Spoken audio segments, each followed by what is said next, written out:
بسم اللہ الرحمن الرحیم۔ ناظرین محترم، السلام علیکم ورحمۃ اللہ وبرکاتہ۔ ماں کی قیمتی نصیحتیں بیٹی کے لیے۔ ایک سمجھدار عورت نے یعنی کہ ماں نے اپنی بیٹی کو رخصت کرتے وقت کچھ مفید نصیحتیں کی جو ہر رخصت ہونے والی بیٹی کے نئے گھر کو امن کا گہوارہ بنا سکتی ہیں۔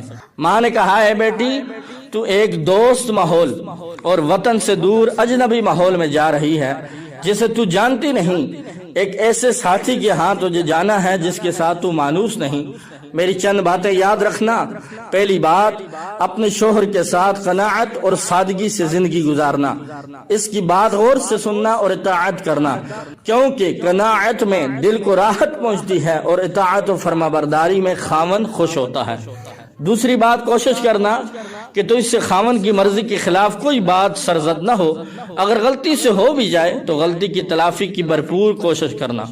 تیسری بات یہ کہ خوب بناؤ سنگار کرنا، مگر صرف اپنے خاوند کے لیے۔ تیرے خاوند تجھے صاف ستھرے اور مہکتے لباس میں ہی ملبوس دیکھے۔ چوتھی بات، اس کے کھانے کے وقت کا خیال رکھنا، سونے کے وقت بھی اس کے آرام کا خیال کرنا، کیونکہ بھوک کی شدت ناقابل برداشت ہوتی ہے اور نیند سے اچانک جگانا غصے کا سبب ہوتا ہے۔ ہمیشہ اس کے مال کی حفاظت کرنا، اس کو اپنا مال سمجھنا اور اسے صحیح جگہ خرچ کرنا اور فضول خرچی سے بچتے رہنا۔ اس کے رشتہ داروں اور خاندان کا لحاظ رکھنا، کیونکہ مال کی حفاظت حسن تربیت اور رشتہ داروں اور خاندان کی رعایت حسن انتظام کی علامت ہے۔ اس کے رازوں کو ظاہر مت کرنا، یعنی گھر کی بات کو گھر تک رکھنا، باہر کسی غیر سے مت کرنا کہ یہ باتیں تم دونوں میں جدائی کا سبب بن سکتی ہیں۔ اس کے حکم کی نافرمانی نہ کرنا، اگر نافرمانی کی تو اس کے غصے کو بھڑکا دے گی اور یہ چیزیں تیرے لیے انتہائی نقصان کا باعث ہو سکتی ہیں۔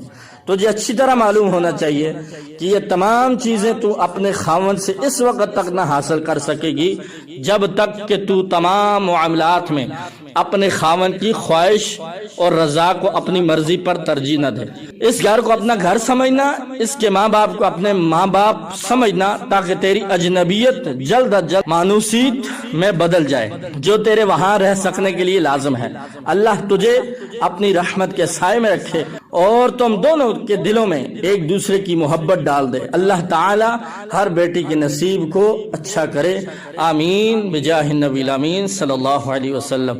ناظرین محترم، یہ خوبصورت نصیحتیں ایک ماں کی اپنی بیٹی کے لیے، اس واقعہ کو ضرور سنیں اور اپنے دوستوں کے ساتھ ضرور شیئر کریں۔